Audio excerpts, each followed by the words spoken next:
Hello everybody, Dr. Vasquez here, coming to you live as usual. Right now I'm going to do part 2 of the video that I started yesterday, which was and continues to be my replies to some questions that were asked about, especially about germs, so-called germs, and herpes and things like that. So in the conversation on clarifying, every aspect of viruses, we have to talk about, we don't have to, but one way to talk about viruses is to, detail individual viruses that have importance. And arguably, the herpes simplex family of viruses is somewhat important. They're very prevalent, and they do obviously cause human suffering. So we might want to think about ways to control the spread of them, control the outbreaks that they cause, control the complications. And hopefully today I'll talk about lab testing, which I didn't talk about yesterday. So again, these are my replies to some questions that I'm kind of treating like prompts or discussion pieces so that we can, have some perspectives on this topic. So as I'm not going to review everything that I talked about yesterday, you can see the part 1 video. But basically the situation that we're talking about, the topic centers mostly around herpes, with a little bit of conversation about the microbiome and also this particular person who appears to have a disproportionate fear of viruses and bacteria. And that's been discussed in the case a little bit yesterday, and I'll talk about it more today. So the second part of what I discussed yesterday was what we're looking at right here. I'm going to highlight it. So she says, I have a 5-month-old infant, and this other person, the germaphobe, so to speak, advised me not to allow people to kiss my baby because they could be carriers of the herpes virus. I talked about this yesterday. So that's a legitimate concern, like I said yesterday, some people want to downplay the importance and the risk and danger of herpes because maybe they have herpes and they don't want to think it's a big deal or whatever. And like I said yesterday, for a lot of people, it's not a big deal. They have it, they live with it, they can't get away from it. So on some level, they have to make peace with it. However, herpes viruses are causative in some legitimate diseases. Not simply the painful blisters and the outbreaks, but also I talked yesterday about how a lot of data for the past 20 years has connected herpes viruses with contributing to Alzheimer's dementia. And also when if a person has typical herpes, let's say, and they have usually oral, sometimes facial, or even in their hands, people can get herpes anywhere. But when they get the outbreaks, usually they have painful blisters. And of course, those blisters are shedding virus particles. And so those blisters are contagious. But the most feared consequence that I mentioned yesterday of herpes is herpes encephalitis, where the herpes virus actually goes into the brain and can cause just massive destruction, leading to so-called mental retardation, language deficits, motor deficits, intellectual deficits, memory deficits, and death. So herpes viruses can certainly be fatal. For a lot of people, obviously they can get it as adults, if they have like some type of physical intimacy or not. It could be sexual intimacy, it could be kissing, but it could also be something kind of benign like sharing a towel or a cup or utensils or a toothbrush or whatever. All of those are ways to contract and transmit herpes. But a lot of kids get it, when they're young from their parents or from their grandparents, so Aunt Jezebel comes and visits and kisses the baby and gives the baby herpes. I mean, that's a common situation. So again, the question that I answered yesterday, which I'm trying to address again right now, is I have a 5-month-old infant. So young kids, especially babies, are at high risk for the more severe complications of herpes, like herpes encephalitis. So this little kid is vulnerable just based on age. And the transmission of herpes to a young infant is a legitimate risk, and it's a legitimate concern. So even though we might be talking about a person who has debilitating and maybe disproportionate so-called germophobia, that doesn't mean that everything that this person thinks is wrong. I mean, this, like I said yesterday, this is totally legit. This definitely happens. It's a legitimate concern. So how would we manage the situation, like from a practical standpoint? Well, obviously, if a person is known to have herpes, then they should avoid, any contact that could potentially contaminate this little kid, especially like assuming that it's oral, so-called oral labial herpes around the mouth. Obviously, don't kiss the kid, especially during an outbreak, but in general, you just got to say, well, it's just too much risk. I mean, at some point, people have to manage their emotions and their sentimentality, right? It's like, oh, everybody wants to kiss the baby. Everybody wants to have the baby kissed. Kiss, kiss, kiss. Well, I mean, that's great. It's very sentimental. It's very emotional. Everybody wants to give this kid a bunch of love, but you don't want to give this kid a herpes infection that ends up causing paralysis or death. So, I mean, that's just the reality that we have to deal with. So, let's see. So, I mean, let me think of how to categorize this. So, people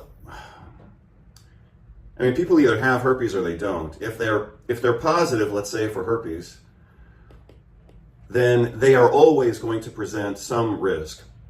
If they have an outbreak that's visible and obvious, then they need to be hands off and they need to be super clean and not kiss the baby. That's just the rule. I mean, people can make the decisions they want to make, but if you want to make a reasonable, logical decision, the decision is, if a person's having an outbreak, no contact, basically, or pretty damn close to no contact. Obviously, if it's the parents or a caretaker, they can't eliminate contact, but it should be certainly clean and minimal contact. If a person is positive, but they don't have an outbreak, but they're a carrier, so to speak, they can still do what I said yesterday, which is asymptomatic transmission.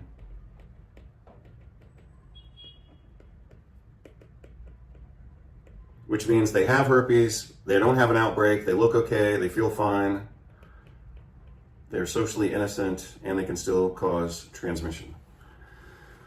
So if a person's negative, then they're great. But how would you know that a person's negative? Like I said yesterday, you can't really ask them, because they could say, oh, I've never had a herpes outbreak, and they can still have herpes. I've known some people like that who have never had an outbreak, but their lab tests are positive. So if we're going to qualify a person as negative, like I said, we can't base it on their opinion or their history. We have to base it on laboratory testing. And the two laboratory tests that are available are looking at antibodies. That's the most common test. You can get that basically through any medical lab. And that's reasonable. I'm going to say it's greater than 95% accurate. So it's a good test. But the gold standard is called the herpes, I'll just say herpes simplex virus Western blot. That's a laboratory technique. I think it was originally out of the University of Washington, and maybe they own it, and maybe it's still out of University of Washington. But the gold standard, at least was, and I don't know if it still is, but the gold standard has been the herpes Western blot. I mean, if I had to pick a test right now, that's the test I would go for. If I can't get it, then I would go with just an antibody test from a standard lab like LabCorp. Those are the most reasonable tests to do. And that's how you would know, like I said, I've seen people who have no history of herpes, but they still test positive, which means they're carrying the virus. And I've also seen the reverse of that, which is I've seen people get diagnosed clinically with herpes and their tests are negative. So they don't have herpes, they just have some type of irritation or outbreak or blisters that looks like herpes, but it's not herpes. I remember one time, I used to have food allergies to soy when I was really sick, back when I had like chronic fatigue problems and fibromyalgia. For a couple of years, I developed really bad food allergies to soy But the way that it would manifest is I got blisters around my mouth, a little bit inside my mouth, but mostly my lips. My lips would just get swollen and kind of blistered, and it looked like herpes. And I even had one of our infectious disease professors, I asked him what it was, and he said, "Oh, you got herpes." So the point of that being that even educated professionals can look at it and say, that's herpes, and sometimes it's not herpes. You got to do a lab test. Because like I said, in my case, it looked like herpes to me, it looked like herpes to our professor of infectious diseases, and it wasn't herpes, it was just food allergy. And I've personally been tested pretty damn close to dozens of times. I've done the herpes Western blot at least once, and I've done the antibody test on myself a lot of times. That's because I used to, when I was dating, I had girlfriends who had herpes, and I didn't want to get it, and they had it, or maybe they didn't think they had it, and they either did or didn't, or whatever. But anyway, I did a lot of testing on myself, and it always came back negative. But that's the way to find out, you know? Okay, so now we're going on to a new question here. My husband and I agreed before she was born that we will allow others to hold her and kiss her to help build her immunity. Well, that's okay. I mean, people can make whatever decisions they want, I suppose. But those are two different. Those are at least 2 or 3 different concepts, kind of united together. So if the goal is to help build her immunity, then you can do that. That's a multi-component concept. That includes diet, proper nutrition. So diet is separate from nutrition. Diet is what people eat. Nutrition is what people receive. And that can include nutritional supplements. That's independent from diet. But, you know, if I had a kid and wanted to help build her immunity or his immunity, that includes, you know, obviously a whole foods diet with some nutritional supplementation, especially vitamin D, for reasons I've already detailed. But a lot of times when people talk about supporting the development of immune function, what they're really talking about, or what they should be talking about, is exposure to bacteria, non-pathogenic bacteria. That's what really molds and shapes immuno nuance, we might say, as I just said. It's not so much viruses. And especially a virus that becomes permanent, you know, like some viruses, like influenza viruses, come and go. So they don't have, you know, potentially lifelong consequences. But herpes virus is forever. So you're not going to build anybody's immunity by exposing them and giving them herpes. I mean, they're screwed for life at that point because they've got the virus.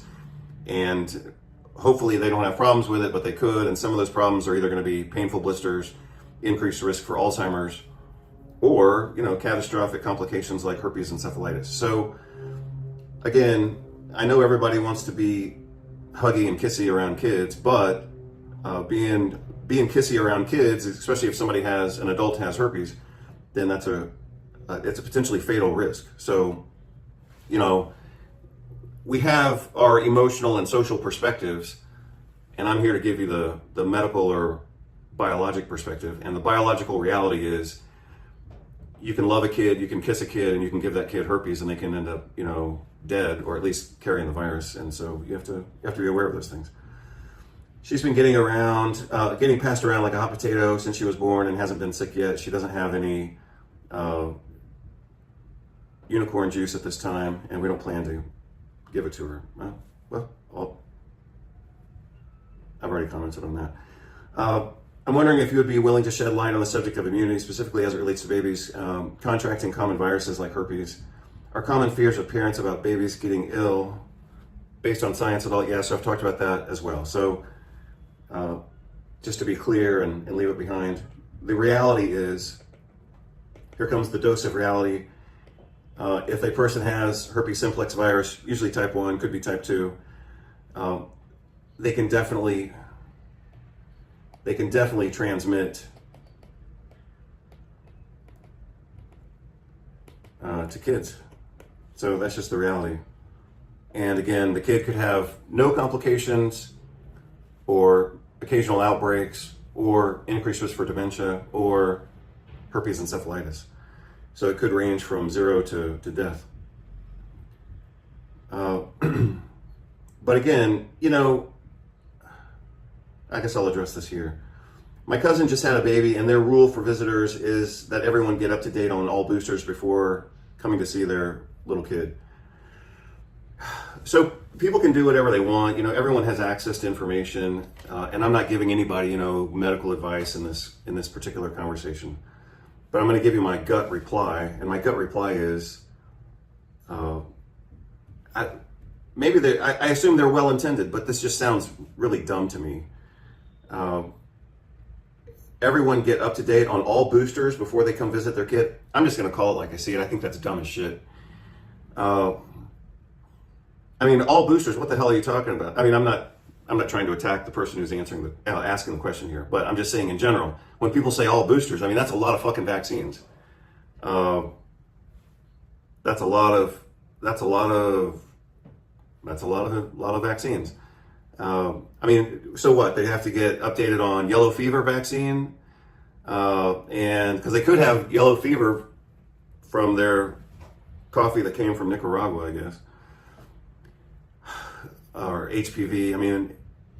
Meningitis. Some vaccines actually cause more death than they prevent. So that's a lot of injections. So. I would certainly never have that policy. But again, it's a little bit of what we might call thought by convenience. Maybe they have great intentions, but they have a dumb way of implementing their good intentions. So I don't know if I should rate that, but that sounds like an important concept to me. So let's assume good intentions. This is probably worth rating. But what we're observing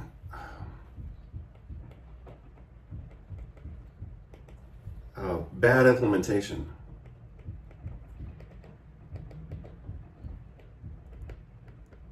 I'm sure you've all heard the cliche, the road to hell is paved with good intentions. So I'm assuming they love their kid. I'm also assuming they're control freaks. That's just my opinion. You can take it or leave it.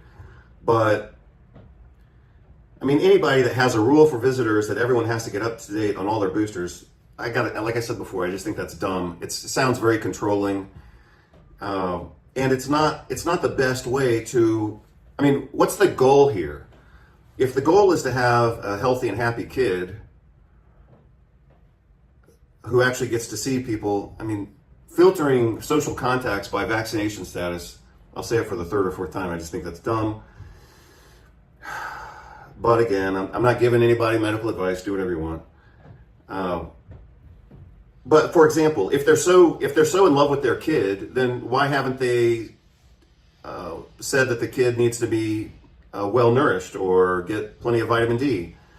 That would probably be of more legitimate benefit than ensuring that all the visitors get, vaccinated. So anyway, that's my opinion. And besides that, up to date on all boosters. You're talking about, what are you talking about? 20 different vaccines? It's just absurd. I think I'm not going to address that more. I've already said what I want to say on it. It's just not practical. Is it necessary for parents to police friends, family from kissing, holding babies? So I've talked about that. The risk is legitimate. It might be numerically small, but when it happens, it can be death and permanent brain damage. So, you got your emotional impulses over here, and you got medical reality over here. Social impulses are, we want our kid to be loved. We want to have a great time with the family. We're all going to celebrate this baby. Yeah, that's great. That's social and emotional perspective. The medical perspective is, yeah, that's great. And I'm sure it would do the baby some good to be, loved and kissed. But some of those kisses might be contaminated, and you don't want to end up with a dead baby. If so, how long, at what age should this be done? Well, the risk for transmission and reception of herpes never goes away. If somebody has it and the other person doesn't, and they're commingling toothbrushes and dirty utensils and drinking cups and saliva, they're always going to have the risk of transmission. For us, it seems impractical and hurtful if the other family members are told they can't hug and kiss our kid. Yeah, I get it. But, I mean, like I said before, you know, you either know or you're guessing. You either know someone has herpes because you've seen the outbreaks and they can admit to having outbreaks. In which case, no, they shouldn't kiss, you know, the kid on the head or the eyes or the lips or whatever. That's easy transmission, really close to the brain. So that would make me nervous. That would make me damn nervous. So you either know they're positive and it's a red light, it's no go, or you don't know. At that point, it's a yellow light because you're caution, or it's a green light because they've been tested and their test was negative. So I think I will write out the way that I just described it, because that's really the answer. If a person is known to be positive, then the answer is no. No kissing on the lips, face, eyes, especially eyes. I mean, come on. If we don't know, sorry, I'm going to change colors here to, I don't know why this thing's. We'll go to that. We either have, or we have a question mark, then it's risk. But we don't know how much risk because we don't know if they're positive or negative. So the way to get the answer is to do the test. You want no risk? You want safety? I mean, that's what everybody's talking about here. The goal here consistently is safety. If you want to be safe, do the test. And obviously the test has to be negative. If the test comes back positive, then you're back in the positive high risk category. That's not where you want to be.